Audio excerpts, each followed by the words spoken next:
If you have looked out at the state of the world recently and thought we are completely losing our minds, what is happening? I get it. But today, we're really not here to look out there. We're not here to point fingers or play the blame game. We're here to talk about the inner petty tyrant, the wounded victim that's living inside of all of us, and how coming to terms with those and balancing the masculine and the feminine in you is the only way to create a center that holds in the storm. Welcome to Becoming You, where we apply spiritual principles and truth to your everyday life. I'm Terry Hasty, and if you listened to last week's episode, you know that Haydn shared something incredibly profound about the state of our world.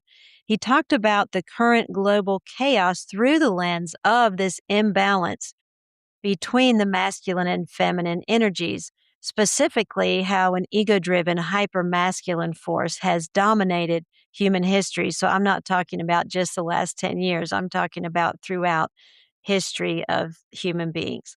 And hearing him speak, it took me back to my kind of early roots in studying Jungian psychology and archetypes and mythology, because this idea that the healing of our world will be catalyzed by the return or even the rise of the divine feminine. It's not new, it's not trendy, and it's not just a mythological concept. It is a deeply rooted theme that's found across ancient prophecies, in indigenous traditions, and also modern psychology. And I want to be clear, this isn't about, a female John Wayne or Sarah Connor, remember from the Terminator, coming to save the day. These ancient stories and prophecies are not pointing to an individual, but to a massive shift in global consciousness. And Hayden and I think that that's what we are all a part of. Now it's this movement away from kind of a heavy-handed patriarchy toward a holistic integration of values like compassion, stewardship, collaboration, and moving away from domination, exploitation, coercion. This whole conversation, what Hayden shared last week, reminds me of a time in my early 30s. I was teaching English at Christ School here in Asheville, and I was going through a period of immense stress and like emotional upheaval. People say I went through a divorce, but just because you sign the papers doesn't mean you're through it, right? Or through any kind of loss or death or destructive period in your life. And one night I had this incredibly unsettling dream, and I'd been having unsettling dreams. But in this dream, I was sitting in a folding metal chair on a stage like an auditorium. And suddenly this huge white buffalo came charging right at me and started butting me in the chest, like aggressively. And I woke up thinking, oh, great. What fresh hell is this? What's coming for me now? And because I felt threatened and powerless in my waking life, I automatically interpreted the dream as an attack. And it wasn't too long after that. I was very fortunate to be in relationship with my teacher, Nancy Willis, who I had started working with not long before then and worked with her for close to 20 years. Nancy Willis was a wonderful, wonderful resource to me. And toward the end of that session, I casually just mentioned the dream, like, oh, yeah, and this happened. She looked at me in kind of absolute disbelief, but a little bit of disgust too. And she said, you don't even know what that means, do you? She said, shaman fast. They spend days in sweat lodges just asking for a visit from the white buffalo. You get one, you don't even know what it is. So, in spite of her, aggravation with me, she reached up to her bookshelf and she handed me a book on the legend of the white buffalo woman. Now, there are several versions of it, but all carry this theme of the masculine attempting to overpower, exploit, harm the feminine. In one version, two Lakota men are out scouting for buffalo. They come across a beautiful woman. One of the men tries to take her as his own, but a great mist comes over them, hiding her from him. And when the mist lifts, he has been reduced to a pile of bones and dust at her feet. She then goes on to deliver a peace pipe to the Lakota tribe, and, as she leaves, she turns into a white buffalo and gallops away. Another version depicts a Lakota woman being chased across the plains by men who intend to harm her, rape her, and she escapes by turning into a white buffalo and galloping away. So, right after that session with Nancy, the universe started dropping hints everywhere. First, a student randomly gave me a book called White Buffalo Woman Comes Singing. Then another student brought me a newspaper article about a white buffalo calf being born in Minnesota, which happens to be my birthplace. And my parents went there to see friends and family. That summer, they even took a detour and went to the farm to see the white calf and got me the T-shirt. And then on top of that, I told my best friend about the dream. And 2 days later, after I told her, she walked up to the Xerox machine at her office in Raleigh, North Carolina, and someone had just left this photocopied clipping of that exact same Minnesota newspaper article about the white buffalo calf there on the glass. The arrows were pointing everywhere, but back then, I think I was 33. I didn't know how to translate the metaphor. I didn't know how to translate. I just thought it was kind of unique, interesting. I felt that it was a gift to me, but I really didn't know how to use it for my own healing, for my own transformation. Now I understand better all these years later and all this work later. The return of the white buffalo isn't about turning bad men into a pile of bones. It's not about somebody coming to save us. It's about the integration of the masculine and the feminine within each of us. And that is a theme that is repeated in books and movies and lore throughout mankind, throughout the history of human beings. It's so easy to look at the world today and see the dysfunction and the really institutional violence of this overpowering distorted masculine. But as Hayden said last week, this isn't about pointing fingers or blaming because until we address these archetypes at an individual level within ourselves, nothing in the collective is going to change. The collective, of course, is an outcome of us as individuals. So let's break down what these two energies actually look like inside of you, whether you're a man or a woman. And that's something when I was listening to the podcast Hayden did last week, and I was out of town, and he sent it to me, and I was just so moved by it. I thought I really want to dive into what these two energies look like. So the masculine, the healthy masculine, represents structure, focus, cosmic law, not really human law. And notice I'm not saying he, it's not a man, it's the healthy masculine in all of us. That healthy masculine creates boundaries, it protects, it enlivens, builds, empowers, it causes. But when the human ego distorts this energy, we get the corrupted masculine. And because this distortion has really dominated our history, we've just kind of accidentally accepted it as normal, as the way it is. The corrupted masculine dominates through fear, control, and intimidation.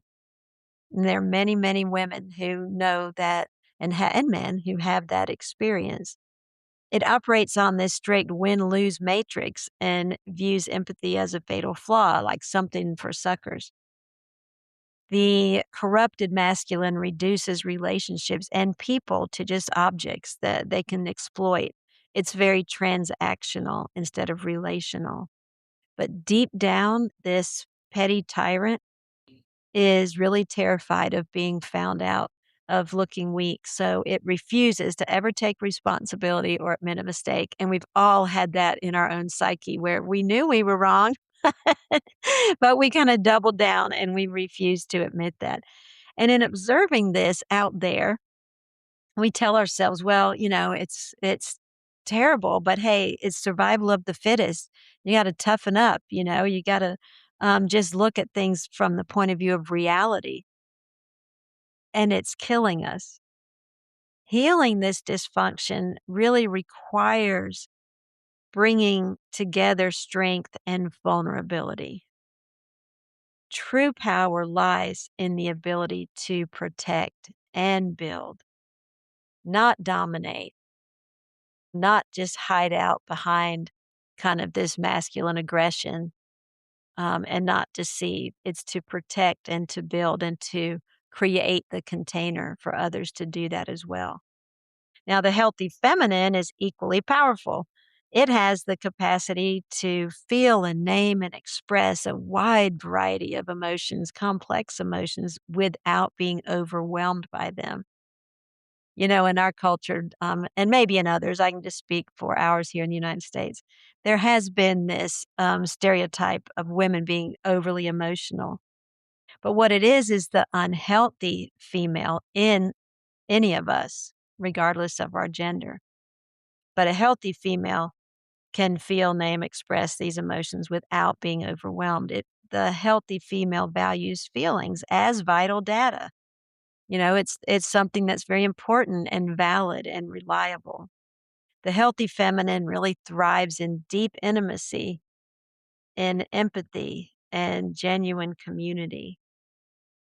In relationships, it prioritizes being with over competing, and it's entirely comfortable with mystery, the unknown.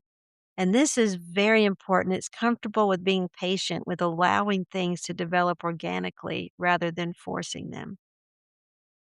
But when the feminine is corrupted by the ego, just as the masculine is, the emotional self gets shushed and banished.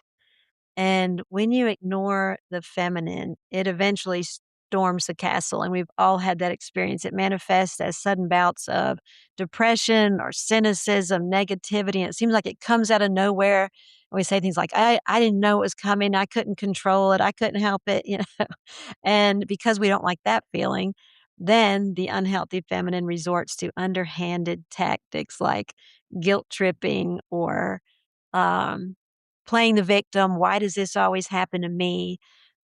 Being passive aggressive, projecting the negativity onto another person. It uses emotional withholding, sometimes even cruelty, to control a partner. And when our inner feminine gets hurt or wounded, we definitely project that out onto someone else. We either become hyper dependent, you know, you're responsible for how I feel. If you hadn't done this, this is your fault. Or we can look for someone to rescue us. Or this is another common one. We habitually attract toxic relationships that kind of validate and match the drama in our head and our own self concept. However, it materializes, though, a corrupted feminine is every bit as destructive as a corrupted masculine. And we all have experience with these dynamics and projecting our feelings onto another. Of course, that doesn't work out very well. But here's the good news: realization is transformation. Once we realize that we are projecting onto somebody else, there's no need to project anymore.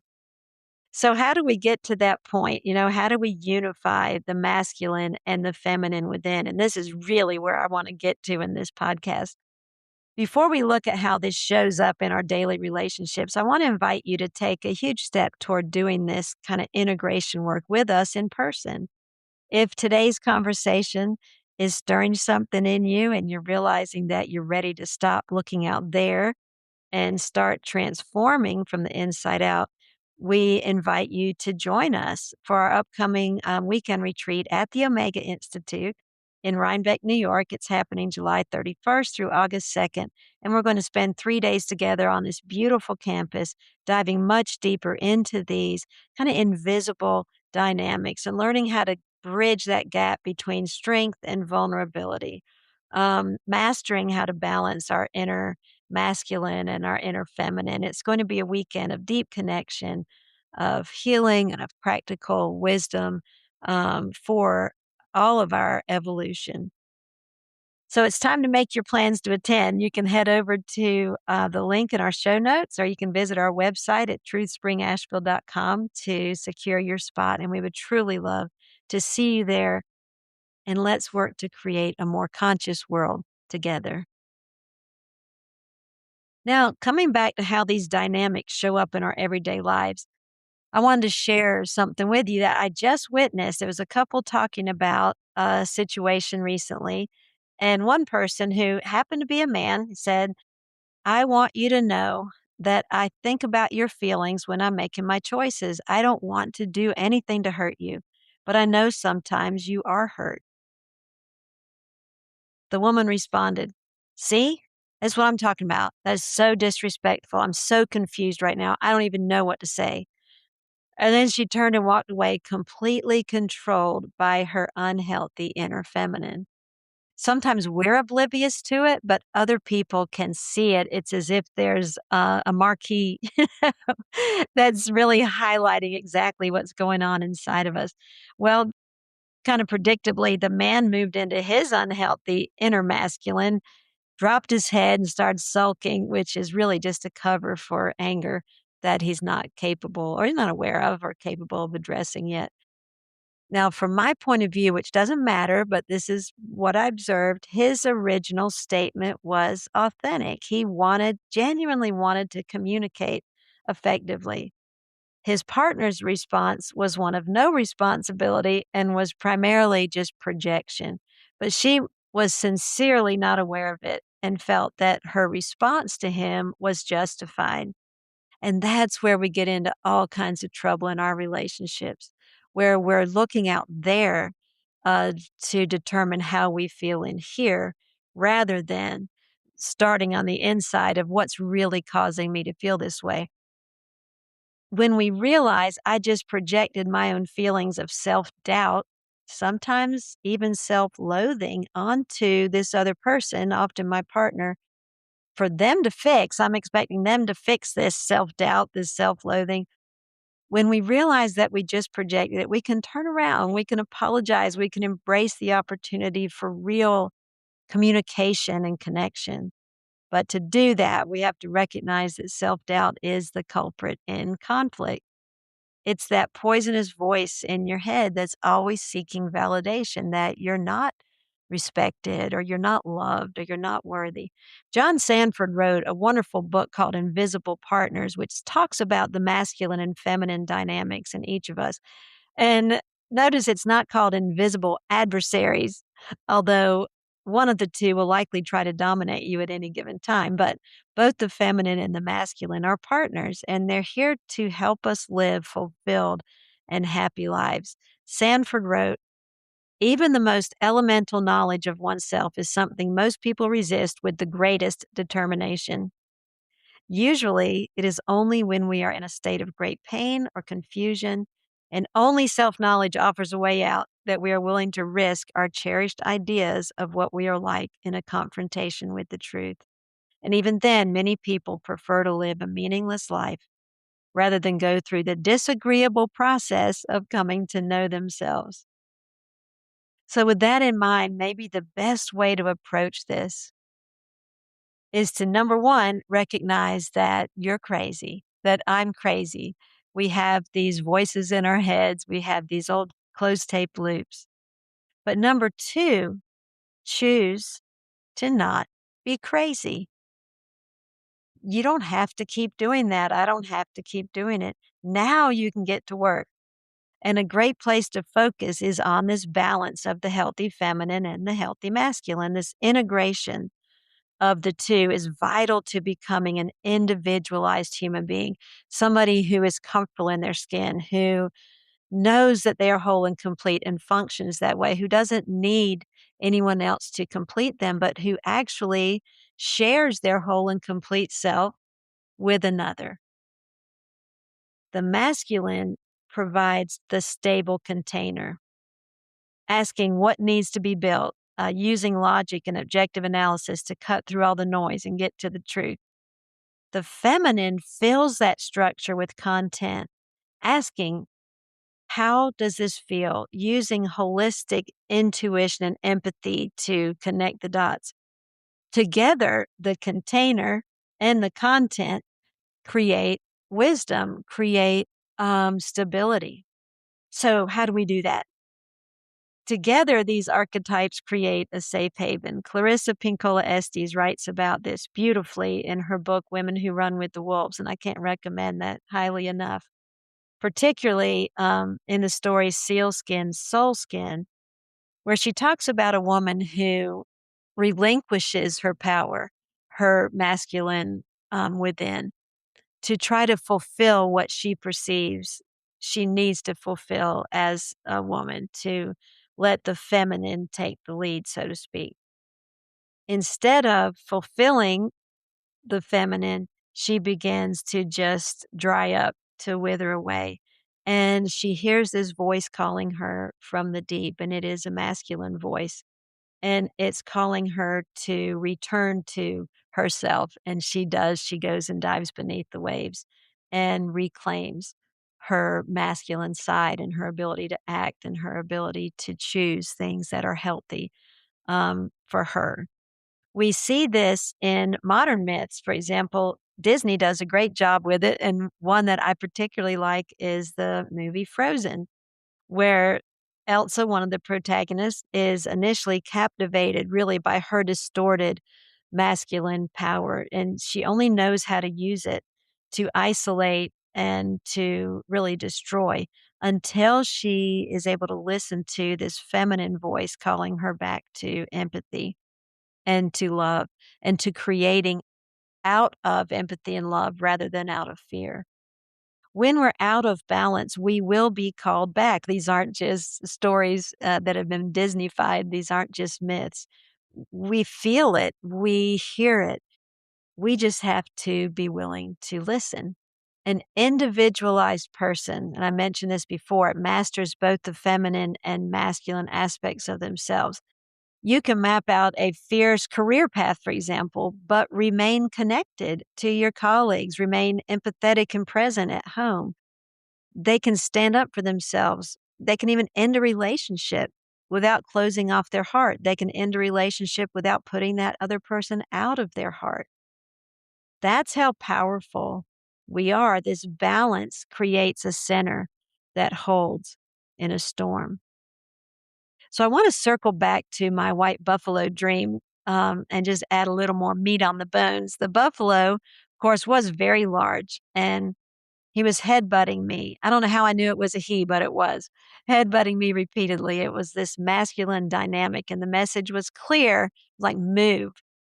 But the part I didn't understand completely at the time was the integration of masculine action, purpose, direction with something I was already very good at the time, feminine intuition, connection, and love. Yes, it was headbutting me, but the white buffalo is also a symbol of peace and unity. And it was hitting me directly in the chest, in the heart chakra.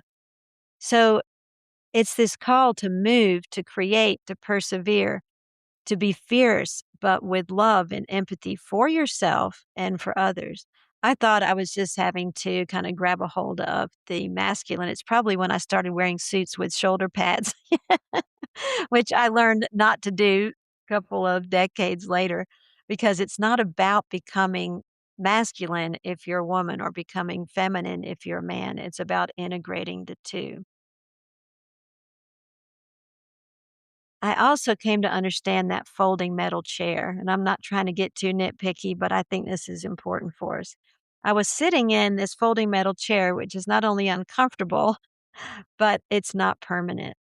And I realized sometime later, after that dream, years later, that things were not always going to be this difficult, that difficulties come and difficulties go, that easy times come and easy times go. That's the rhythm of things. You can't always know at the time what dreams or even events in your life mean. You don't always understand their purpose at the time, but you can be curious. You can be open and intrigued. You can be willing to know. And you can operate with a faith, with a certainty, with a knowing that nothing is accidental, that there is a purpose and a meaning to everything. I just spent the last 2.5 weeks with our 2-year-old granddaughter. What an absolute joy. And when she was ready to wind down, we would watch, her favorite shows, and two of her favorite things were the movies Frozen and Moana. What I love about both is that these feminine archetypes, it wasn't about Prince Charming or, the happily ever after wasn't because they got the man, so to speak. There was no one coming to rescue them. They were the kind of protagonist, and there wasn't a love story really connected to it. And I want to look at Moana in particular. It is absolutely the collaboration of the masculine and the feminine, of Maui and Moana, that finally heals the world. If you want to see a story that really lays everything out that I'm talking about today, watch Moana 1. So Maui represents this kind of driving, aggressive, his spirit animal, he becomes this giant hawk, right? Building masculine energy. He raises islands up out of the ocean, but his ego hijacked him into stealing the heart of the goddess Te Fiti. It really fractures the world, and the world starts dying off, similar to the woman in sealskin, soulskin. He thinks he's doing it to be the hero of man and to bring them this wonderful capacity to create, but he actually ends up destroying or starts the destruction of the world. Now, Moana, who represents the intuitive, kind of collaborative, empathetic feminine energy, she has to sail into the unknown to restore and heal the world. But it's important to know that it's the collaboration of the masculine and the feminine of Maui and Moana that heals the world. One could not do it without the other. And the same is true for you and for me. And if you've seen the movie, you know the kind of plot twist. This fiery, destructive demon, Te Ka, that Maui's so afraid of, is Te Fiti. She became a volcano, this monster of ash and rage, after her heart, her feminine essence was stolen. And Moana recognizes this. She doesn't defeat her with the masculine strategy of weapons or fighting or, overcoming. She recognizes who Te Ka really is, sings to her, and returns her heart so that she returns to Te Fiti, the giver of life, the creator of all. So as we close out today's episode, and I bring these stories together from the White Buffalo to Elsa in Frozen to the couple having the disagreement to Moana. The answer to all of it is love. It's love in the masculine and it's love in the feminine. And I want to leave you with something that you can practice because I don't want this to feel like it's esoteric and you don't have a way to apply it. Instead of looking out there at the world and um, seeing all of the chaos and feeling all of the despair, start asking your inner masculine, what do I want to have happen next in my life? Where do I need to step up? What do I need to protect and build rather than hiding out or just kind of habitually reacting in anger or frustration? What do I want to have happen next? And ask your inner feminine, how do I want to experience myself? Who do I want to be in this relationship? Am I resorting to passive aggressive behaviors or am I playing the victim because I'm afraid that the other person won't like me or won't stay with me, or I'm afraid to feel my true feelings, the true depth of who I am? Remember, a space that is only protected becomes a prison. A space that is only nurtured is defenseless. But together, they create a safe haven. Together, the masculine and the feminine in our psyches, in our relationships, in our life creates wisdom. I want to thank you so much for tuning in to Becoming You. And if this episode was helpful to you, if it resonated with you, consider sharing it with a friend or leave us a review or let us know how you are balancing your own invisible partners this week. And tap into that internal, eternal power within you, the masculine and the feminine. And remember that the way forward is love. Until next time, keep integrating, keep becoming who you truly are. Take care and have a wonderful week.